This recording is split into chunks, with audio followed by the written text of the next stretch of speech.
నెల్లూరు జిల్లా కందుకూరు నియోజకవర్గం మాచవరం గ్రామంలో మాజీ మంత్రి మానుగుంట మహిదర్ రెడ్డి తన తండ్రి ఆదినారాయణ రెడ్డి 37వ వర్ధంతి ఘనంగా నిర్వహించారు. ముందుగా గ్రామంలోని తండ్రి విగ్రహానికి పూలమాల వేసి ఘనంగా నివాళులు అర్పించారు. ఈ సందర్భంగా మాజీ మంత్రి మహిదర్ రెడ్డి మాట్లాడుతూ తన తండ్రిని 3.5 దశాబ్దాలుగా గుర్తు పెట్టుకుని ఆదరిస్తున్న అభిమానులకు కృతజ్ఞతలు తెలిపారు. తన కుటుంబంతో నియోజకవర్గ ప్రజల అనుబంధం కొనసాగుతూనే ఉంటుందని అన్నారు.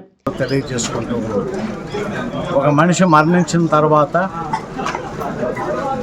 అతి త్వరితగతిన మనిషిని మర్చిపోయే కాలంలో ఆనాటి విలువలకి ప్రతీకగా నిలబడిన ఆదినారాయణ రెడ్డి గారి గురించి ఇప్పటికీ ప్రజల హృదయాల్లో ఒక చక్కటి ఆయన యొక్క ముద్రను వేసి ఉన్నారు అనే దానికి నిదర్శనమే ఈరోజు ఈ కార్యక్రమానికి చేసిన ప్రతి అందరూ చెప్తున్న మాట.